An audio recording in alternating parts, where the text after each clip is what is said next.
So today I'm going to share with you how to buy international businesses, or basically how can you buy businesses in your country or any other countries in the world. Can this work in your country or not? This is what I'm going to share with you today, so make sure you stick with me until the end. Those are the things I wish someone shared with me when I started in this journey. Now, if you don't know me yet, my name is Moran Pober. I'm here to help you buy your dream business or few of them, like I've done in the last few years. I'm also the founder of Acquisitions.com. And I'm here to share with you things that I wish someone shared with me when I started. This is the channel that I wish that I had, which is why I created this for you. Now, one of the biggest questions I'm getting always is, hey Moran, can this process works for me in my country? Or can I go and do it in a different country when I'm far away? And this is what I want to share with you today. I want to share with you some of the lessons, some of the mistakes that I see people are making, and to open your eyes to different perspectives for you to understand on if and when you want to do business in which country, right? So stick with me until the end. I'll share with you everything you need to know. So let's go through some of the steps to buy businesses overall and compare them to your country or buy them internationally. So to begin with, to pick a sector, obviously you can pick any sector you want in any country you want, right? That doesn't matter. So pick a sector. I have other videos sharing with you how to pick a sector and what are the best sectors. Then let's move to deal flow. Now you want to start to look for deals, right? So you need to think with yourself, how are the best ways to build yourself a pipeline of deal flow in your country or in the country that you want to buy a business at, right? So you got to think about those things. And if you want to buy a business in a country that you're not at right now, you need to consider things like doing Skype calls or Zoom calls or something that will allow you to talk to business owners and build rapport with those business owners from far away. I'm doing a lot of things right now on Skype, on Zoom calls, and nowadays with the internet, you can build an amazing rapport with business owners on the phone, with the Zoom calls, with video conference calls.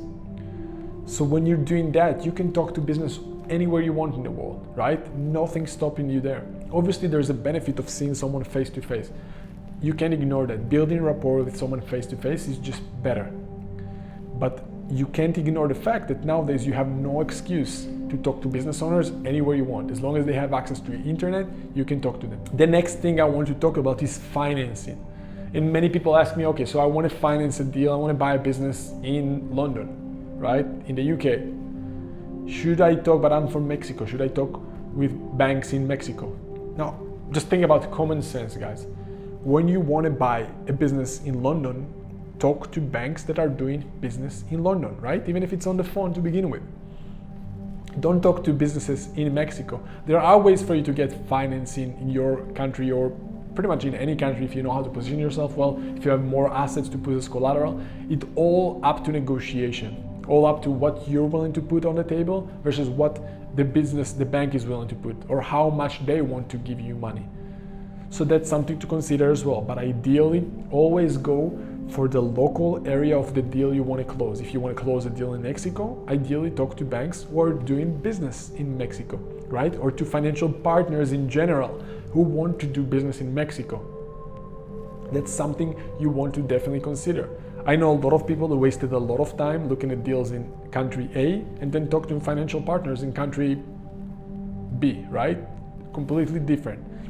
Stay focused. Then let's talk about board members. A lot of people, when they want to buy businesses, they want to build themselves a team around them, of the dream team or board members or however you want to call them, of accountants, of lawyers, of chairmen, of sector experts or things like that. The question is, where do you get them and which country? The answer for that would be same with banks. If you want to buy a business in Mexico, build yourself a board or build yourself a team of people who know one or two things about Mexico, right? Obviously, you want someone to help you with M&A, with understanding mergers and acquisitions overall, which is just a global thing. But if you want a lawyer or an accountant, you want someone who understands the rules for that specific country. Right? And also with your board, if you have a sector expert, ideally have a sector industry expert in that specific country. Why? Because they have contacts in that country most likely as well. Same with accountants and lawyers, right? So probably an M&A guy can be a global person who can help you with understanding the strategy of just closing deals, right? And negotiating deals. But when you look at industry experts, accountants, lawyers, look for local people who can help you with local rules and can help you with local contacts ideally as well. Another thing you want to consider is when you're doing due diligence on a deal. Luckily nowadays, most things are online. If you want to look at financials of a business, most things right now are on softwares like QuickBooks or Xero or all those amazing softwares where you can access business financials in a matter of a click of a button, right? And you can see them all online in a very clean manner. It's not like in the past where you had to see papers like actual papers or fax papers to you. Right nowadays, if the business is organized, even if it's a business in Mexico, and I got nothing against Mexico, I just came back from Mexico, so I think I'm stuck on Mexico, but most businesses, no matter where they at or where internationally the business you want to buy, you can access their financials most likely online. So take advantage of that. This is something that people 20 years ago couldn't do. So take advantage of that. Another thing is about talking to customers or employees or suppliers. Those things are like everything else. You can do most of those things online. So take advantage of that. And then I think the most important thing is who's going to manage the day-to-day. And that's a decision you need to make with yourself.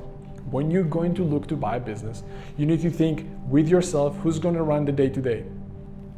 If it's not going to be you, you don't want to live in Mexico, you got to find someone to do it for you. And then if you want to be in a different country, that's okay. But you need to know that you have someone you can trust to run the day-to-day for you. If you don't have that, you need to double think on if and how you want to buy a business in that country, right? You need to have the strategy. In the end of the day, it's all about understanding the full strategy of what's possible, on if and how to find those managers to run your business from long distance, and how to track their efficiency, and how to have KPIs, key performance indicators, for your managers to report to you on a weekly or daily basis. Unless you have those things, it's going to be difficult to do things from far away. But if you know how to manage those things, it's super amazing to have those things, because nowadays, like I said, the internet space, it's an amazing opportunity to have that there's no reason not to take advantage of it. So if you know how to do things right, if you have all the nuances of the process, you can buy businesses internationally. But remember, it's all about having the right support and accountability around you, and having the right community of people who, for them, it's no big deal to buy business internationally. And when you have those things around you, they will make sure that you're not making those mistakes. So if you got any value from this video, like and subscribe for the channel, and let me know in the comments below if you have any question about buying international businesses. And if you want to learn more about this, or just in general to understand a little bit more about the A to Z process of buying businesses, it's exactly why I created the next video for you. So go and watch this video next, and I'll see you there in a bit.